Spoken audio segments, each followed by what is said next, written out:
සියලු පාඩම් මුල සිට ඉගෙන ගන්න ඔබත් අදම සම්බන්ධ වෙන්න. ICT පහසුවෙන් පැහැදිලිව ස්ටෙප් බයි ස්ටෙප් ඉගෙන ගන්න අපි එක්ක ජොයින් වෙන්න. Thank you. හරි. අපි අද බලමු සංඛ්‍යා පද්ධති ගැන. ඒක සංඛ්‍යා පද්ධතියක් කියන්නේ මොකක්ද කියලා අපි ඉස්සෙල්ලාම හඳුන්වමු. සංඛ්‍යා පද්ධතියක් කියන්නේ සංඛ්‍යා ලිවීමට භාවිතා කළ හැකි ක්‍රමවේදයක්. ඒක සංඛ්‍යා පද්ධති ප්‍රධාන වශයෙන් හතරක් තියෙනවා. දීමේ සංඛ්‍යා, දශමේ සංඛ්‍යා, සද්දශමේ සංඛ්‍යා, එතකොට අෂ්ටමේ සංඛ්‍යා. ඉතින් මේ හැම එකක්ම අපි සංඛ්‍යා පද්ධති විදිහට හඳුන්වනවා. ඉතින් මේ සංඛ්‍යා පද්ධතියකින් වෙන්නේ නැත්නම් සංඛ්‍යා පද්ධතිය අවශ්‍ය වෙන්නේ පරිගණකයට දත්තා උපදෙස් හඳුනා ගන්න. ඒ කියන්නේ අපි ලබා දෙන රූප, ශබ්ද, වීඩියෝ, එතකොට අංක, එතකොට අකුරු නැත්නම් ටෙස්ට්. ඉතින් මේ හැම එකක්ම පරිගණකයේ හඳුනගන්නේ සංඛ්‍යාත්මකව. ඉතින් අපි බලමු මේ විවිධ සංඛ්‍යා පද්ධති මොනවාද කියලා. උදාහරණයක් විදිහට ගත්තොත් අපි ගමුකෝ දීමේ සංඛ්‍යාව. එතකොට දීමේ සංඛ්‍යා පද්ධතිය කියලා කියන්නේ 0 සහ 1. එතකොට හැම සංඛ්‍යා පද්ධතියකටම සංකේත ප්‍රමාණයක් තියෙනවා. ඒකේ පාදයක් තියෙනවා. එතකොට දීමේ සංඛ්‍යාව ගත්තොත් සංකේත භාවිතා වෙන්නේ දෙකයි. ඒ කියන්නේ 0 සහ 1. ඉතින් 0 සහ 1 විතරක් භාවිතා වෙන හින්දා ඉතින් මෙතන අපි පාදේ විදිහට ගන්නවා සංඛ්‍යා 2. ඉතින් සංඛ්‍යා ප්‍රමාණය පාදේ විදිහට අපිට ගන්න පුළුවන්. ඉතින් අෂ්ටමේ සංඛ්‍යාව ගත්තොත් 0 සිට 7 දක්වා 0 1 2 3 4 5 6 7 කියන සංඛ්‍යා අපි අෂ්ටමේ සංඛ්‍යාව විදිහට හඳුන්වනවා. ඉතින් 0 ඉඳන් 7 දක්වා සංඛ්‍යා 8ක් තියෙනවා. එතකොට අපි පාදය 8ක් විදිහට ගන්නවා. ඊට පස්සේ දශමයේ සංඛ්‍යාව ගත්තොත් 0 ඉඳන් 9 දක්වා. එතකොට 0 ඉඳන් 9 දක්වා සංඛ්‍යා 10ක් තියෙනවා. එතකොට ඒ ටික අපි දශමයේ සංඛ්‍යාව විදිහට හඳුන්වනවා. එතකොට පාදය 10ක් වෙනවා. සද්දශමයේ සංඛ්‍යාව ගත්තොත් 0 ඉඳන් 9 දක්වා සංඛ්‍යා සහ ABCD ඉඳන් E F අකුර දක්වා අපි සංකේත ටික භාවිතා කරනවා. ඒකට හේතුව තමයි 0 ඉඳන් 9 දක්වා අපි සංඛ්‍යාත්මකව ගන්නවා. 10 11 12 13 14 15 කියන සංඛ්‍යා අංක විදිහට අපි ලියන්නේ නැහැ. ඒ වෙනුවට අපි අකුරු භාවිතා කරනවා. නැත්නම් ඉංග්‍රීසි කැපිටල් අකුරු A B C D E F කියන සංඛ්‍යා වලට A B C D E F කියන අකුරු 6 අපි භාවිතා කරනවා. එතකොට 0 ඉඳන් F අකුරු දක්වා තියෙන සංඛ්‍යා ගන්න 16ක් ඉඳලා අපි එතන පාදේ ගන්නවා 16යි කියලා. ඉතින් මෙන්න මේ සංඛ්‍යා පද්ධති හතර තමයි අපිට ඉගෙන ගන්න තියෙන්නේ. ඒතර 8 වසරේදී ඔයාලට ඉගෙන ගන්න තියෙන්නේ දීමේ සංඛ්‍යා සහ දශමයේ සංඛ්‍යා විතරයි. හරි. අපි බලමු දශමයේ සංඛ්‍යාව උදාහරණයක් විදිහට අරගෙන මේ සංඛ්‍යාවෙන් අපි දශමයේ සංඛ්‍යාවකින් අපි භාවිතා කරන සංඛ්‍යාවම කොපමණ සංඛ්‍යා ප්‍රමාණයක් අපිට ලියන්න පුළුවන් කියලා. උදාහරණයක් විදිහට ගමු 1 බිංදුවේ ඉඳන් පටන් ගමු. 0 1 2 3 4 5 6 7 8 9. මේ තියෙන්නේ දශමීය සංඛ්‍යා 10 තමයි තියෙන්නේ 0 ඉඳන් 9 දක්වා. ඉතින් මේ සංඛ්‍යා අපි නිතර භාවිතා කරන සංඛ්‍යා. අපි ගොඩක් දුරට භාවිතා වෙන්නේ එදිනෙදා අපි භාවිතා කරන්නේ මෙන්න මේ සංඛ්‍යා ටික තමයි. දශමීය සංඛ්‍යා විදිහට. එතකොට මෙතනදී අපි උදාහරණයක් විදිහට ගමු 123. මේ 123 කියන සංඛ්‍යාවෙන් නැත්නම් 1 2 3යි කියන මේ අංක තුනෙන් අපිට ලියන්න පුළුවන් උපරිම අගය කීයද? අපිට 231 ලියන්න පුළුවන්. මේ වගේ සංඛ්‍යා ගොඩක් අපිට ලියන්න පුළුවන් 131 ලියන්න පුළුවන්. මේ වගේ සංඛ්‍යා කීපයක් අපිට ලියන්න පුළුවන්. ඒතර උදාහරණයක් විදිහට ගත්තොත් මේක ලියන්න පුළුවන් වැඩිම අගය වෙන්නේ 321. 321. તો 321 දක්වා අපිට ලියන්න පුළුවන් මේ 123 කියන කුඩාම අගය ඉඳන් 321 දක්වා කියන විශාල අගයට අපිට මේ සංඛ්‍යා තුන භාවිතා කරලා ලියන්න පුළුවන්. ඊට පස්සේ දෙක වැඩි කිරීම 100 නම් 200යි. තුන වැඩි කිරීම 10 නම් 30යි. එක වැඩි කිරීම නම් 1යි. මෙන්න මේ සංඛ්‍යා ටික එකතු වුණාම 200යි 30යි 1යි. 231යි. ඉතින් අපිට උත්තරේ ගන්න පුළුවන්. ඒතර සංඛ්‍යාවක් විහිදුවා ලියන්නේදී මෙන්න මේ ක්‍රමය අපිට අනුගමනය කරන්න පුළුවන්.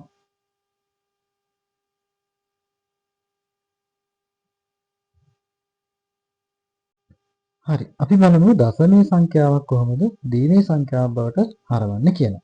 ඒතර මේ සඳහා භාවිතා කරන ක්‍රමය තමයි අපි අන්තිම අගයේ බිංදුව වෙනකම් දෙකෙන් බෙදීම කරන්න ඕනේ.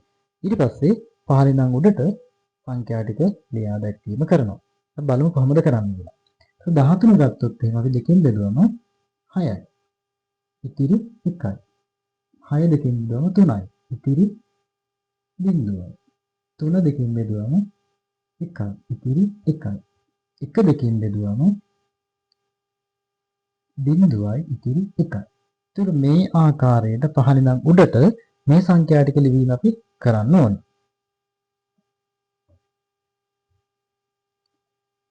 හරි. එතකොට මේක තමයි අපිට ලැබෙන දීමේ සංඛ්‍යාව. 1 1.1. හරි. අපි බලමු ඊළඟ සංඛ්‍යාව 34 අපි දෙකෙන් බෙදලා බලමු. 34 දෙකෙන් බෙදුවම 17යි ඉතිරි බිංදුවයි 17 දෙකෙන් බෙදුවම 8යි ඉතිරි 1යි 8 දෙකෙන් බෙදුවම 4යි ඉතිරි බිංදුවයි 4 දෙකෙන් බෙදුවම 2යි ඉතිරි බිංදුවයි 2 දෙකෙන් බෙදුවම 1යි ඉතිරි බිංදුවයි 1 දෙකෙන් බෙදුවම බිංදුවයි ඉතිරි 1යි. මෙන්න මේ ආකාරයට අපිට සංඛ්‍යා ටික ලැබෙනවා. ඒත් අපි පහළ ඉඳන් උඩට මේ සංඛ්‍යා ටික ලියා දක්වනවා. 1 බිංදුව බිංදුව බිංදුව 1 බිංදුව. මෙන්න මේක තමයි අපිට ලැබෙන 34 දීමේ සංඛ්‍යාව. 1.3යි 1යි බිංදුව. ඒත් මේ ආකාරයට අපි ලියුවම ඒක අපි හඳුන්වනවා දීමේ සංඛ්‍යාවක් කියලා. අපි හඳුනා ගැනීමට 2යි කියන පාදය දාන්න ඕනේ. ඒතර මෙතන අපිට ආවේ 1යි 1යි බිංදුවයි 1. ඒතර ඒකත් දීමේ සංඛ්‍යාවක් කියලා හඳුනා ගන්න අපි පාදය යටින් දාන්න ඕනේ. හරි. ඔයාලට පුළුවන් ඒතකොට මේ වගේ තව දශමයේ සංඛ්‍යා ටිකක් ලියලා ඒවා දීමේ කරලා බලන්න. කියන්නේ අවසාන බිංදුව වෙනකන් දෙකෙන් බෙදලා බලන්න පුළුවන් ලැබෙන දීමේ සංඛ්‍යාව මොකක්ද කියලා. ඊට පස්සේ බලමු අපි දීමේ සංඛ්‍යාවක් දශමයේ කරන්නේ කොහොමද? එතන තියෙන උදාහරණයක් විදිහට 1.1 1.1. එතකොට මේ අපි දීමේ සංඛ්‍යාවක් දශමයේ කරද්දී දීමේ සංඛ්‍යාවක් දශමයේ කරද්දී භාවිතා කරන ක්‍රමවේදය තමයි දෙකේ බලය අරගෙන වැඩි කිරීම තමයි අපි කරන්නේ. එතකොට ඒ සඳහා ඔයාලට ඉගෙන ගන්න අනිවාර්යයෙන්ම පුරුදු වෙන්න වෙනවා පාඩම් කර ගන්න වෙනවා මෙන්න මේ දෙකේ බලය දැක්වීමේ අගයන් ටික. දෙකේ බිංදුව විදිහට ගත්තොත් අපි ගන්න 1යි කියනවා. දෙකේ 1 2යි. දෙකේ 2 නම් 4යි කියලා අපි ගන්නවා. දෙකේ 3 නම් 8යි. දෙකේ 4 නම් 16යි. දෙකේ 5 නම් 32යි. දෙකේ 6 කියන්නේ 64යි. දෙකේ 7 කියන්නේ 128යි.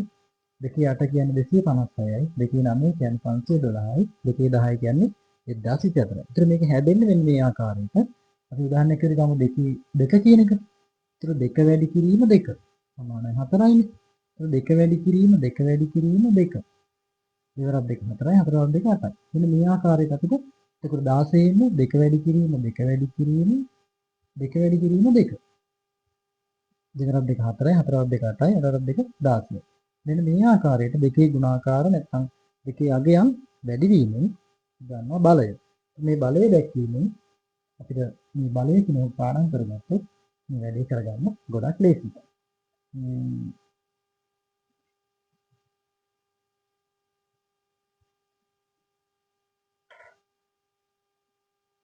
හරි අපි එක සංඛ්‍යාවක් හදලා බලමු.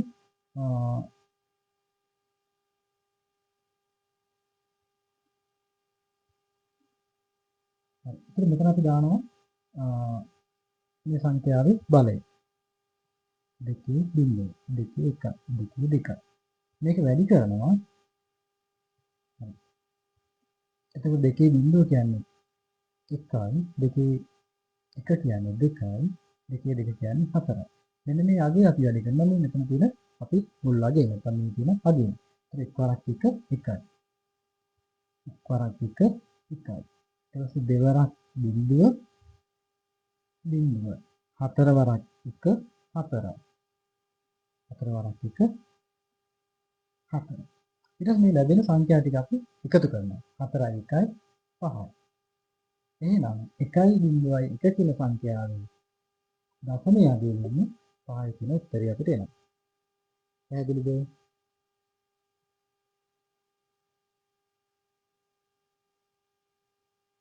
හරි. මෙතන මම ආයෙ හදන්නම්කෝ. මෙතන ගත්ත මම මේ සංඛ්‍යාව. මේ සංඛ්‍යාව තමයි වැඩි කරන්නේ. මෙතන තියෙන සංඛ්‍යාව වැඩි කරා. මේක වැඩි කරා මෙතන තියෙන සංඛ්‍යාව. ඉතින් ඒ කියන්නේ මෙන්න මේක. මේ 2 වැඩි කරා මෙතන තියෙන බිංදුව. මේ 4 වැඩි කරා මෙතන තියෙන 1. හරි. ඊට පස්සේ මෙතන උත්තරය ගත්තා. කරක් 1 1යි. දෙවරක් බිංදුව බිංදුව. හතරක් 1 4යි. පැහැදිලිද බලන්න? එතකොට මෙතන තියෙන සංඛ්‍යා ටික මම ලියාගත්තා 1.1 ඊට පස්සේ වැඩි කරා බලයෙන් 2.2 2.1 2.2 ඊට පස්සේ නැවත මම ගත්තා මෙතන තියෙන සංඛ්‍යාව 1 එතකොට 2.0 කියන්නේ 1 2.1 කියන්නේ 2 2.2 කියන්නේ 4 එතකොට මේ එක කියන සංඛ්‍යාව මෙතන තියෙනකින් වැඩි කරා එක් වරක් 1 1යි දෙවරක් බිඳුව බිඳුවයි හතර වරක් 1 4 එකතු කරලා උත්තරේ දැම්මා. ඒතර ඕක තමයි අපි දීමේ සංඛ්‍යාවත් දශමය කරන වෙල. හරි. අපිට සංඛ්‍යාවක් තියෙනවා 1 1.1 කියලා දීමේ සංඛ්‍යාවක්. අපි මේක දශමය කරලා බලමු.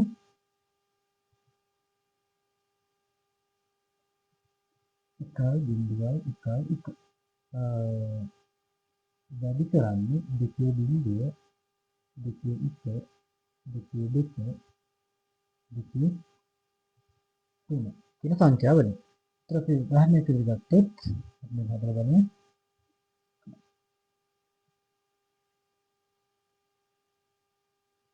මෙන්න මේ සංඛ්‍යා ටික තමයි එන්නේ. එතකොට